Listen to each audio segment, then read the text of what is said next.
Hi,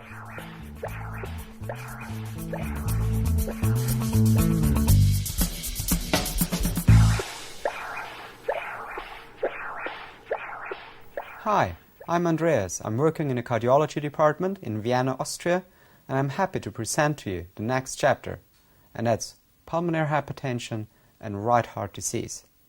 But before we focus on that, let's widen our perspective a bit and have a look at various diseases affecting the right ventricle.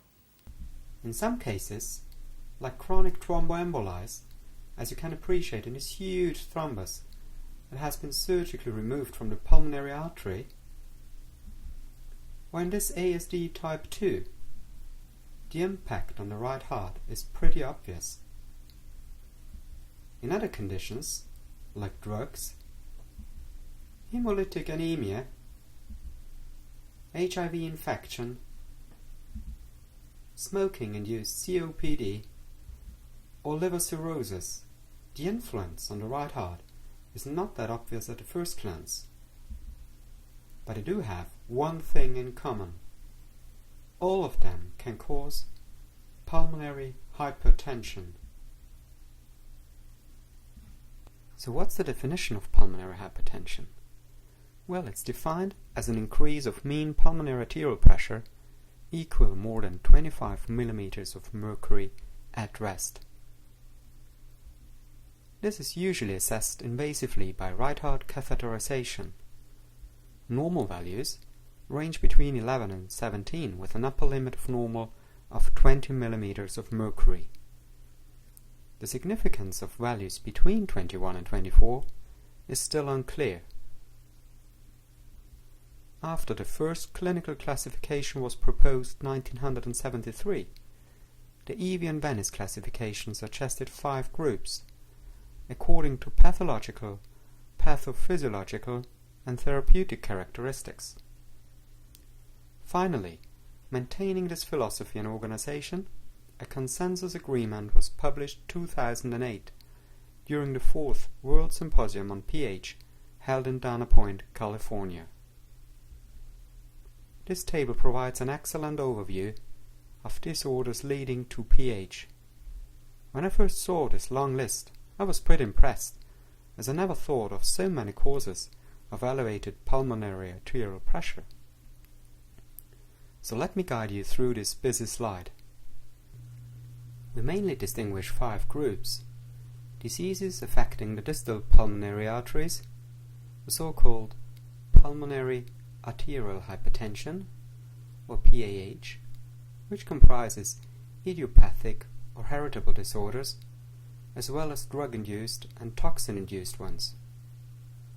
Pulmonary arterial hypertension can be furthermore associated with connective tissue disease, like systemic sclerosis, with HIV infection, portal hypertension, congenital heart disease, and chronic hemolytic anemia. You have seen pictures of those in the beginning of the presentation. Parasitic disorders are certainly of major concern in some countries, but very rare in my own country. The second group contains diseases affecting primarily the left side of the heart, like systolic or diastolic dysfunction or valvular disease. The third group contains disorders affecting primarily the lungs, like chronic obstructive pulmonary disease, interstitial lung disease, or chronic exposure to high altitude. Chronic thromboembolic disease is the fourth group, and last but not least, the fifth group, containing disorders with unclear or multifactorial mechanisms, such as myeloproliferative disorders, sarcoidosis, or thyroid disorders, and many, many others, some of which I've actually never seen before in clinical practice. Once again, let's summarize the 5 main categories: pulmonary arterial hypertension, left heart disease, lung disease, chronic thromboembolic disease, and others. Interested in some epidemiological data? Well, a survey performed in an echo lab showed that the prevalence of PH came up to 10.5%, so it's not a rare disease. By far the most common cause is left heart disease, with 78%, followed by lung disease, with 10%. So taking those two together, you will identify almost 90% of causes of pulmonary hypertension. Pulmonary arterial hypertension accounts for 4%, and chronic thromboembolic disease you will find in 1%, whereas 7% of the cases remain multifactorial or unknown in their etiology. The prevalence of pulmonary hypertension in patients with chronic heart failure increases with the progression of functional class impairment. Up to 60 to 70% of patients with severely reduced left ventricular function, as you can see in this patient, or in isolated diastolic dysfunction, may present with pulmonary hypertension. In left-sided valvular diseases, the prevalence of pulmonary hypertension increases with the severity of the defect and of the symptoms. Virtually all patients with severe symptomatic mitral valve disease, as you can see in this patient with severe mitral regurgitation, and up to 65% of those with symptomatic aortic stenosis will have pulmonary hypertension. Hemodynamic definitions. Well, don't worry, it's not going to be complicated, but let's have a quick look at hemodynamics, especially at a pulmonary wedge pressure, and see whether it can help us to distinguish between the two major forms of pulmonary hypertension, the pre- and the post-capillary form. Well, if you get values over 15, then left heart disease is very likely to be the cause of pulmonary hypertension. On the other hand, if you get values under 15, then look for other causes of pulmonary hypertension, like lung disease and chronic thromboembolic disease. The question really is how to assess pulmonary wedge pressure, and you certainly know that you can do it invasively by right heart catheterization, but you can also use echo. And I've shown you, for example, this formula on the right side that gives you an estimate of the wedge pressure using Doppler measurements like E2E prime, multiplying it by 1.24 and adding it to 1.9. While other methods, newer techniques like strain and strain rate, are supposed to help you and give you an estimate as well. The second most common cause of pulmonary hypertension is lung disease, and it's actually not really rare. If you look at the incidence of significant pulmonary hypertension in patients with advanced COPD, well, it's more than 50%, and it's even up to 40% in patients with interstitial lung disease. Do you remember the picture I've shown you in the beginning of the presentation? Well, let me show it to you once again because it's really impressive. This huge thrombus was removed surgically from the pulmonary arteries in a patient with chronic thromboembolic disease. And it's really amazing how much thrombotic material can accumulate in the pulmonary arteries. And if we're lucky, we can even visualize it on its way to the lungs. As you can see in this patient, we managed to get the embolus stuck in the right ventricle. The diagnosis is usually confirmed by CT scanning, so have a look at the CT scan on the right side. The arrow indicates contrast sparing, reflecting a huge thrombus that got stuck in the pulmonary artery of this patient. On the left side you can see a pulmonary angiogram that's nowadays only rarely performed to make the diagnosis, but it's pretty impressive as in this case, because it shows a huge perfusion dropout of almost half of the lung. Well, you've probably noticed that the pictures are not from the same patient, but should give you an idea of different methods diagnosing pulmonary embolism. Did you actually know that only 0.5 to 2% of patients with an acute pulmonary embolism develop persistent pulmonary hypertension? Well, we don't have accurate data on that, but that's what experts believe. And the risk of developing persistent pulmonary hypertension is increased with an SPAP of over 50 millimeters of mercury at presentation and failure to normalize within 1 month after diagnosis. Never forget that an acute pulmonary embolism is a potentially life-threatening condition. So it's really crucial to prevent further events. And we are doing so in everyday clinical practice by putting patients at risk on an oral anticoagulant like warfarin, but in certain cases we can also consider special protection devices that are implanted in the inferior vena cava and can protect from recurrent episodes.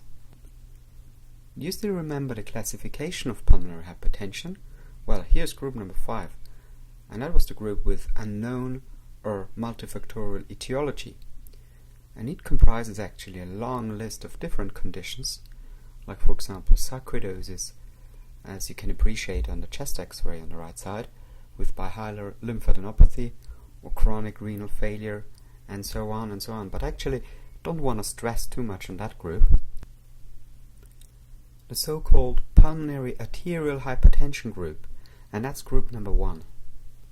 It accounts for about 4% of cases of pulmonary hypertension, and recent data have confirmed that the prevalence is in a range of 15 to 50 subjects per million population in Europe.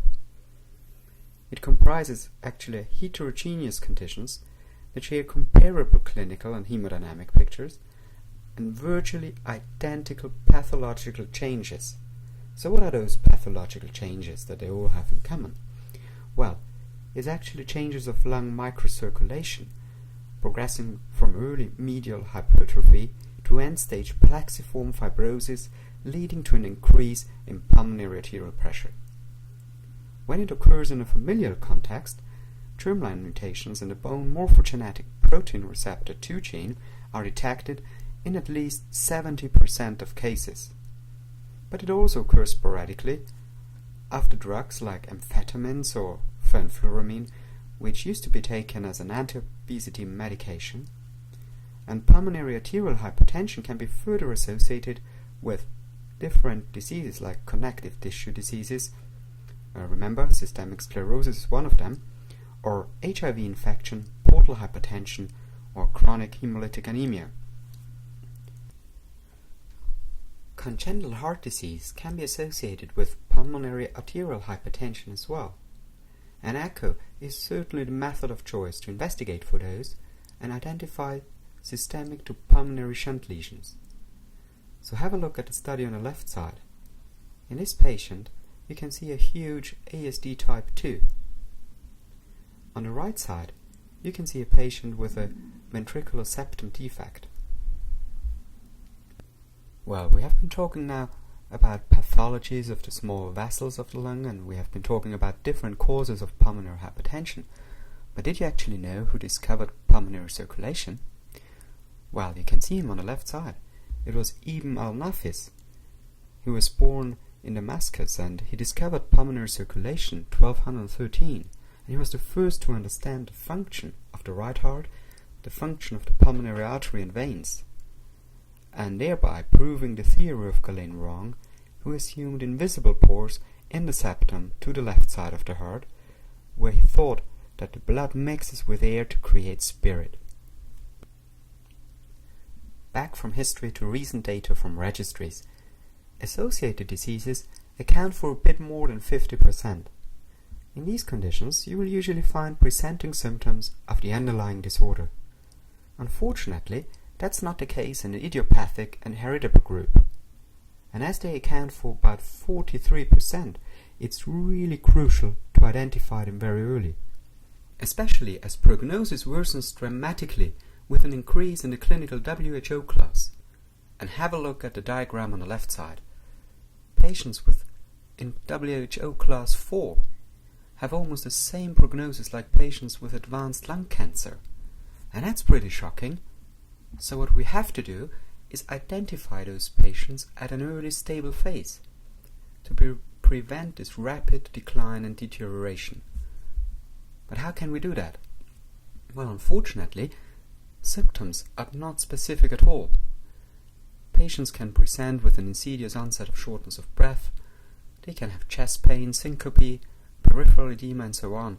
All of those can be due to other diseases as well, and therefore diagnosis is often delayed. So we have to look for the right screening tool. Well, so let's find out whether the ECG and chest X-ray can help us out. They're both widely available and certainly not expensive investigations. Right ventricular hypertrophy on ECG is present in about 87% and right axis deviation in 79% of patients with idiopathic pulmonary arterial hypertension. Unfortunately, the absence of these findings does not exclude the presence of significant pulmonary hypertension, and so ECG is unfortunately an insufficient screening tool. So let's have a look at the chest X-ray, and first want to show you the typical findings you can expect. And that's first of all dilatation of the central pulmonary arteries, which contrasts with loss of the peripheral blood vessels. Well, it has been shown that chest X-ray is not a perfect screening tool as well, but it's very helpful excluding lung diseases and left heart disease. The ideal screening tool is echo, and in a survey performed in an echo lab, out of 4,579 patients, 11% could be identified suffering from pulmonary hypertension, taking an ASPAP of over 40 millimeters of mercury as a cutoff value. And if we look at the recommendations of the European Society of Cardiology, we will find that echo plays a central role in the diagnosis of pulmonary hypertension, and the class of recommendations 1 and 2A. And if you have a closer look at that table, you'll find different echo-derived measurements helping you in the diagnosis of pulmonary hypertension, making pulmonary hypertension unlikely, possible, or likely. I'm sure that now you've heard enough about echo statistics, definition and recommendations, and you're already keen for some echo loops. And that's exactly what we're going to show you in Chapter 2. So hang on and get familiar with the pearls and pitfalls of assessing pulmonary hypertension with echo.